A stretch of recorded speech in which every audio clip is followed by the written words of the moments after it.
lots of gratitude today as my friend Alan has lent me a book to read, and very special to Alan, written by his wife Sue for their 6-month tour in New Zealand. Now, I've never been to New Zealand, and what's really important about this book is Sue passed away, and she's left this beautiful legacy for Alan and their children.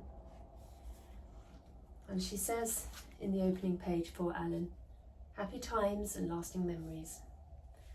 And mo tatu a mo ka uri a muri aki nei, for us and our children after us. So she writes, I wanted to create a permanent record of the wonderful 6-month trip my husband Alan and I took to New Zealand starting in October 2017.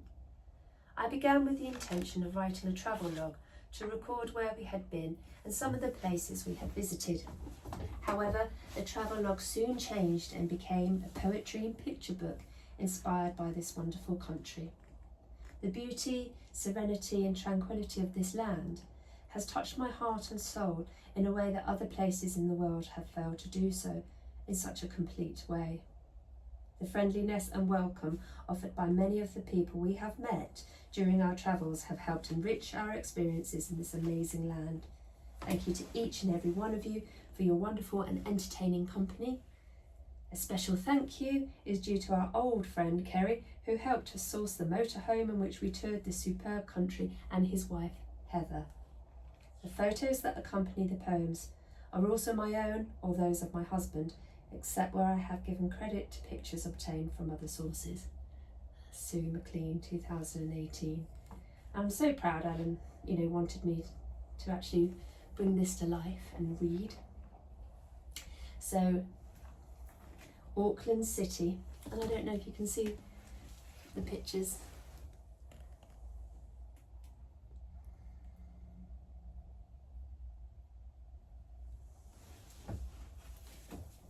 Many visitors to New Zealand arrive via Auckland Airport, which is a major airline hub in New Zealand.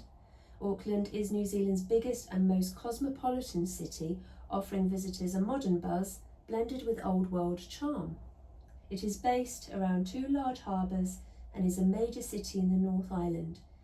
In its centre, the iconic Sky Tower has views of Viaduct Harbour, which is full of super yachts and lined with bars and cafes.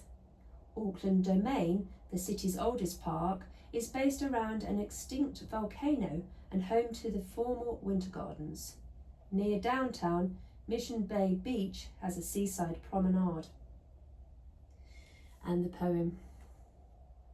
A busy, bustling, diverse city, but architecturally not so pretty.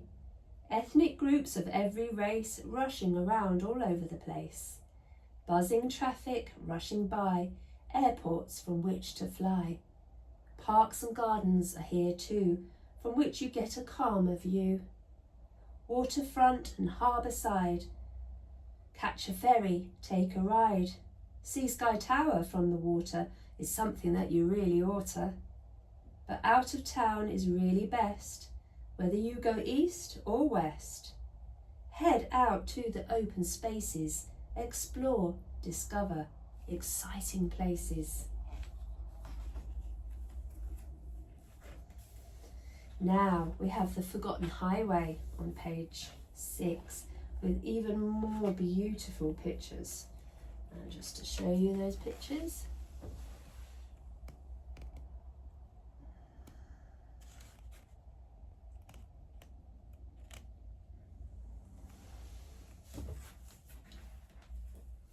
The Forgotten Highway. State Highway 43. The road slithered and twisted on itself like a sidewinder snake ready to strike, at each turn revealing another spectacular vista. Distant views drew us ever onward, with a promise of dreams yet to be revealed. Furrowed fields, like interlinked fingers folded upon themselves, contours like a pregnant and voluptuous lady laying on her back, luminescence lighting up the trees so that they glowed with autumn colours, even though it was only springtime. As we travelled, the road pulled us ever deeper. Steep and narrow, dark green forested hillsides drew us down into the bottom of the gorge, where we rested at Morgan's grave. Little sunlight reached the valley bottom, but next morning the birdsong provided a musical overture to the symphony of colours yet to come. Still your heart and listen to the echoes of your inner self. We rose like birds, lifting from the valley floor, reaching for the light. The trees glowed with iridescence, fresh spring greens and beech-like trees bronze gold in the sunlight, stitched like the very finest tapestry. A brief stop beside a meandering river rewarded us with a darting flash of vibrant blue as a resident kingfisher retrieved his breakfast and flew to a favoured perch to enjoy his meal. Eventually, the landscape changed, becoming more gentle, undulating and rippling like a sea soothed by a soft breeze. From the Watuhi lookout, we delighted in the distant views of the snow-capped mountains in Tongariro National Park. Clumps of wild white arum lilies littered the landscape, as though marking the graves of long-fallen and forgotten ancients. Rippling waters tripped lazily over the stones, sparkling in the sunlight as they made their way downstream. The skies above were clear and blue like sapphire, dotted with cotton-wool clouds in a languorous race. At our feet of the tarmacked road grew broad and strong, leading up towards our journey's end. I'll just show you here. We travelled from New Plymouth towards Lake Taupo and decided to take State Highway 43 rather than the more popular route. It was a most awe-inspiring and beautiful drive along a winding and twisting road. However, the views were spectacular and we were so glad that we had chosen to take this road. And I have to apologise if my accent's wrong. I've never been to New Zealand, so I am sight reading names that are not my mother tongue. So please forgive me if I get it wrong. Tapu beachfront. We were driving around the Coromandel Peninsula and came across this beautiful camping spot right beside the beach. Next morning, before Alan was awake, I went for a long walk along the beach. It was stunningly beautiful and very peaceful. The beach itself was littered with shells, largely broken and bleached, but I found a complete pink shell, which inspired this poem.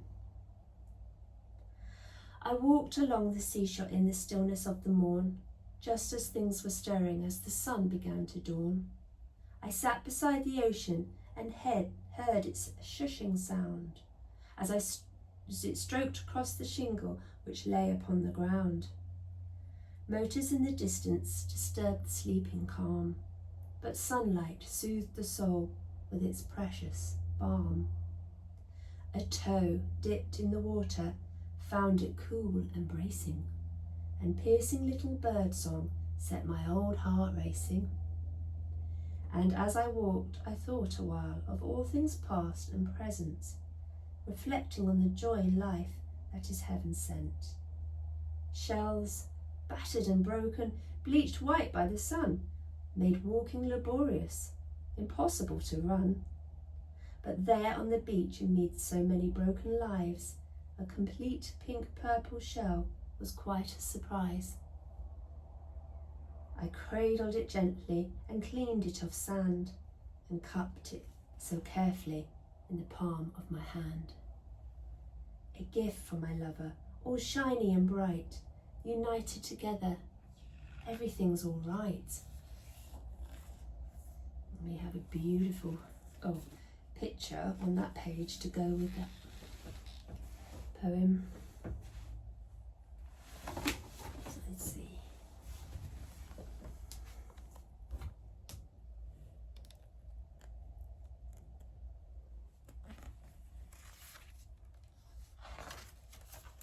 And the next page, look at that sunset.